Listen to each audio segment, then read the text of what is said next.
internet. Today I am here to do my March wrap-up. There has been a lot going on lately with me, you know, getting ready to move and everything, so I did not read as much in March as I hoped to. I didn't finish any of the books on my March TBR, although I did start some of them. My washing machine's really loud. And I only read 4 books in March, which I guess in the grand scheme of things, you know, that's great, and I'm glad that I read the 4 books. I had a pretty good reading month because I liked all the books that I read. I wanted to read a few more, but that's okay. So I am going to get into the books I read in March. 2 of them were actually rereads for me.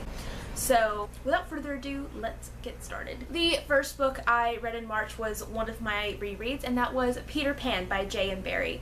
I read this for the Read-A-Rama Readathon, which was at the beginning of the month, and I listened to this one on audio.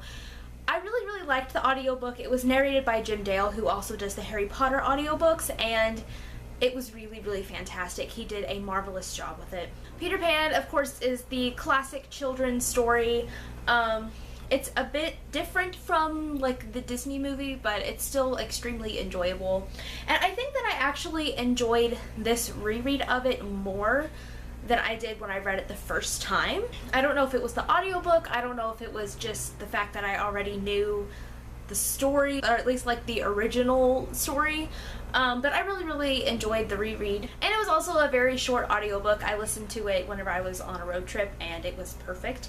And I ended up giving it 4 out of 5 stars. The next book I finished was another audiobook, and that was I Am Malala, the girl who stood up for education and was shot by the Taliban. And this is by Malala and also with Christina Lamb. So this is Malala's memoir, basically, and I actually started this in February. It was one of my books that I was going to read for Feminist Lit February, and I just didn't finish it in the month of February. I started reading the physical book, and although I was enjoying it and I was enjoying reading more about Malala's story, I was just having a hard time getting it to capture my attention. So I switched to the audiobook about a third of the way through, and having it read to me just made it more, I guess, interesting, for lack of a better word. I definitely got into the story more. I was able to get through it. I really enjoyed it. Malala's story is a very important one, and she goes through her childhood. It kind of talks about the politics in Pakistan somewhat, which is the part that I kind of got a little bored with at some point. But there's pictures in here from when she was a kid, and of course it goes all the way up through, you know, when she gets shot, recovery, kind of where she is now, and that kind of thing. I feel like I learned a lot reading this book, and I always enjoy reading books where I can learn something, and I feel like a lot of people would benefit from reading this book if they haven't already. It's extremely powerful story, and I ended up giving it 4 out of 5 stars. The next book I read was one that I started for Read-A-Rama and then finished a little bit later, and that was Ramona Blue by Julie Murphy. This is a YA contemporary about a girl named Ramona who is a senior in high school, and she identifies as gay, but throughout the book starts to think that she might possibly be bisexual. She never really decides on a specific term, but she discovers that she likes both men and women. And this is kind of an own voices book, as Julie Murphy identifies as bisexual. I really enjoyed this story. She lives in a small town in, I believe, Mississippi, and it just kind of shows her coming of age and kind of realizing who she is, and I really liked that. There's also a really great family dynamic. Ramona and her sister are very close, and they're there for each other in unbelievable ways, and I just really liked this book. I also really loved how it shows that sexuality can be fluid, and that's okay. It's okay if you think of yourself as one way and then you discover that maybe you want to identify as something different. There's nothing wrong with that. The only thing I will say is it kind of took me a little while to get into it. This is a fairly big book for a YA contemporary. Most of the time they're not quite this long.